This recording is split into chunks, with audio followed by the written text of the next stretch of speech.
The Buckeyes enter week 4 with a perfect record and a quarterback who's just getting better. I am pleased with his progress. He's a much different player than he was a year ago. But there's trouble with the defense.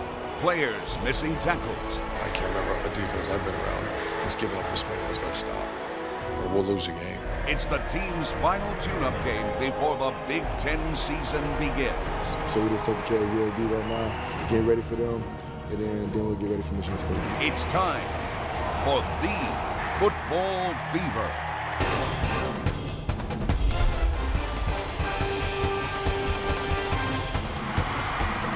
Good morning, everybody, and welcome to the Football Fever. I'm Doug Lascelles, alongside former Ohio State All-American defensive end Matt Finkes. Clay Hall and Obi Stillwell will join us from Ohio Stadium in just a moment. And Matt, as if this wasn't a tall enough order for the outmanned UAB Blazers, now they're going to face a Buckeye team that wants to prove it's a lot better than the team that won that squeaker last week against Cal. Yeah, and I think if you didn't have the game you had last week with Ohio State, you could be looking at one of those look-ahead games where a team can sneak up on you and give you a little bit more than you thought you were going to get from them. But with the tackling that we had, the penalties that we had, the drop passes that we had on offense, I don't think you're going to have that issue. These coaches were on these guys and telling them what a bad job they did last week, and they're going to come out and show that that's not the team they want to be. That's not the team that they are.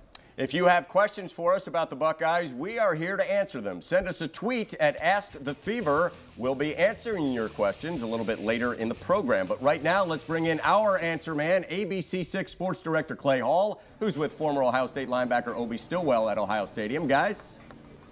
Doug, Matt, thank you very much. Special emphasis this week on tackling. So much talk about that. And as we observe Urban and his team going in, you're going to see this in just a minute. He told them, don't go in that room. Don't go in that locker room unless you got the intensity today. That's kind of what you'd expect after giving up 500 yards last week. Yeah, you know what? In Skull session, Coach Myers was high-fiving the fans, making sure that we set the pace and the attitude for what's coming up next week. And you know what? Making sure guys are flying around and getting that identity back of the Silver Bullets defense. As you put it, kind of taking the temperature, setting the temperature today. Yeah, set that temperature today. All right, let's take a look at team arrival as Urban welcomed his 2012 Buckeyes into the shoe. He says, you can talk about stripping the ball all you want, but there's a step before that, and that's getting their butt on the ground. Tell me about tackling. It's attitude, right? Well, you know what? My former high school coach, Dana Woodring, at Madison said, you know what? Tackling is an attitude, and that's what it's about. It's pride, and it's pride in what you do. And tackling is something that seems simple, but you know what? If you bring your attitude, you bring your feet, and you rap, guess what? That guy is going to go down. Speaking of Urban Meyer, he took a little exception this week to a question regarding tougher than expected wins against underdogs, much like today. Case in point, Cal last week. By all rights, beat a team by a larger margin. If you want to come watch film with me and have it's some very, very good players, probably as good a players as we got. So just be careful. I mean, everybody has opinions, but that's not a very educated opinion because some bookie says that we should beat a team because they lost some games. So that's not what college football is. There are a lot of teams that you watch every Saturday night. Boy, they should have. What's wrong with them? What's wrong with them? It's college football. There's some scholarship athletes on the other side that play very well at times. And we continue with a very familiar face returning to the shoe today, former Buckeye assistant coach and recruiting coordinator John Peterson. Coach Pete spent the past 8 years at Ohio State and was actually in his third stint at Columbus. He was a graduate assistant in 93-94, and he played for head coach John Cooper from 87 to 1990. Welcome back, Coach Pete. He is coaching the offensive line for the UAB Blazers, and you'll hear from him coming up very shortly. Obi, you know him well. Yeah, you know what? Coach P was my coach when I was a freshman coming in on the scout team, trying to earn my keep here at Ohio State. And I love Coach P. He was a great person and a very intense coach. So it's good. It'll be good to see him. He put you through the paces. Oh, he did. He did. Let's bring in a very special guest, a guy who's got an enormous fan club. If we can take him away from the picture-taking sessions, he is the two-time president of The Ohio State University, E. Gordon Gee. Great to see you, my friend. Thank you. Yes, I always joke about Archie being the two-time winner of the Heisman Trophy. I'm the two-time winner of the presidency, Right. so, and I'm privileged.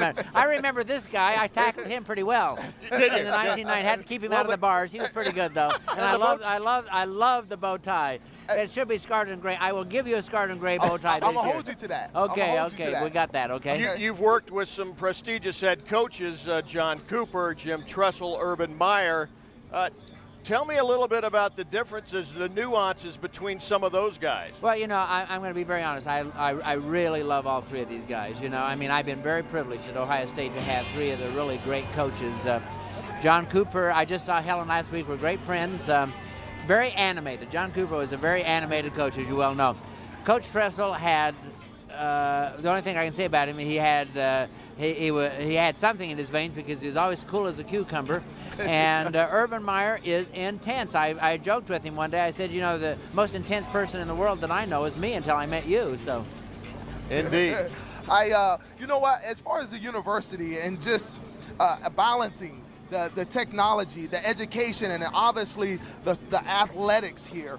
How do you do that as a president and making sure that everyone gets their due attention? Yeah, you know something. It's all about good people.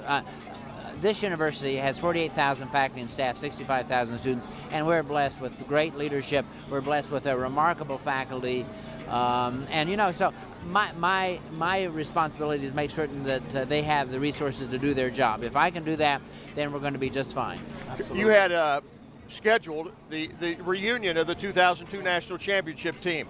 Their coach left under bad circumstances a year or so ago.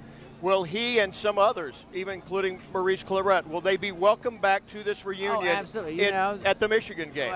You know, my view is, first of all, yes, absolutely. Secondly of all, they have both paid a price, and they've moved on with their lives. And you know, the universities are about forgiveness, not about looking through the rearview mirror all the time.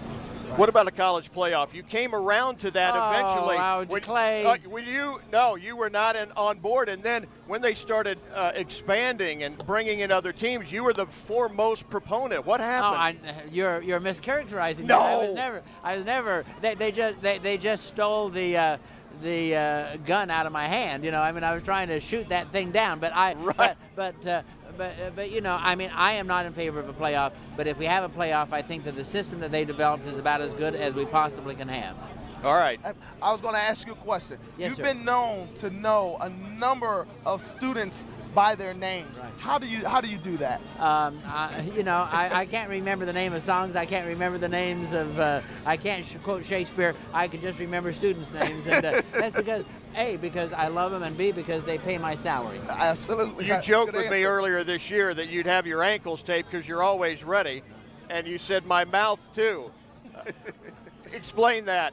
Well, you know, I mean, I have been known. I actually travel with a large animal surgeon now who extricates my mouth, my foot from my mouth. You know, I mean, I am the biggest single fundraiser for the Little Sisters of the Poor in this country, there as you well know. Well, we all do it, and you're self-deprecating, so you have fun with it. Yeah. E. Gordon Gee, thank you for being here, my friend. And thanks to you guys. Yes, I mean, let me just say this to all your viewers: these guys do a terrific job. We're blessed to have you taking charge of this event here. And you said you'll get us back in the stadium very soon. Well, let me tell you something. I have a pass for you. I don't know about Obi. Until he gets a scarlet and gray bow tie, we may have you hovering around outside, my friend. All right. With the president, Obi and Clay, I'm back to you. Let's go back to you. All right, thanks, guys, and Dr. Gee for taking the time to visit with us. Always an animated conversation with the president. Now let's check in with Maria Durant and some Buckeye tailgaters by way of the Subway Fan Cam. Maria. Doug and Matt, it certainly is a beautiful day to be a Buckeye fan, and these Buckeye fans are ready to cheer on their Buckeyes. They are loud and they are proud. But I have a special guest for you today. Aaron, if we can come on over this way. I've got a special guest. These are my friends, you know them, FBA. And they have a new song coming out this year. It's called Don't Stop Competing. They're going to give you just a brief little sample. Hit it, guys. Don't stop competing, keep on going, keep achieving. Don't stop competing, giving up, there is no reason. Don't stop competing, keep on going, keep achieving. Don't stop competing, don't you ever stop believing. They are awesome. We're going to talk a little bit more with them a little later in the show. But before we go and send it back to you guys, I hear that it is Obi's birthday today. And Obi, we've got a little something for you, guys. You all ready? Happy birthday, Obi. Hoo-hoo. Happy birthday, Obi. Hoo-hoo. Happy birthday, Obi. Happy birthday, Obi. Hoo-hoo. Ready? Hey! Obi, we love you. Now, wait, how old are you today? The big 4-0. The big 40. 4-0. Guess what? Yes. We're gonna give you a FBA CD for you to take home. All right, thank you. We'll see you in a little bit. Thank you. Happy birthday. Thank you so much. Outstanding. That's awesome. Very nice. I think Maria almost said record, which means that we're all over age 40. Not you and Obi. Any more of those CDs? Like, what is this CD thing? This is exactly. Not anything that I can put MP on my iPod is very small. The CD, how does it fit on there? The technology. Can't keep up. We're going to check back with Clay and Obi. Right now, though, Nathan Baker also at Ohio Stadium with a UAB assistant coach who is very familiar with Ohio Stadium. Nathan. Well, we're welcoming a Buckeye at heart and now a UAB Blazer home. John Peterson actually played for the Buckeyes from 87 to 90, coached under Tressel from 2004, and then Luke Fickell through 2011. Welcome home. It's got to be a mix of emotions for you as you return to Ohio Stadium. Well, it sure is, but it's great to be here. A lot of family and friends that are coming to the game, and it's exciting to be back in the shoe. What did you learn from, especially last year as a coach, through all that, the turmoil and everything, as you go here to UAB and you kind of start a new career? Well, you know what? What you find out is kids are kids, and at the end of the day, coaching football is exciting. That's what I love about being at a program like UAB, starting from ground level up, and a lot of great people in Birmingham. You were partially a recruiter as well, so you're facing some of these guys that you brought into the program. You know them so well. What's this going to be like for you, and do you still keep tabs on these guys?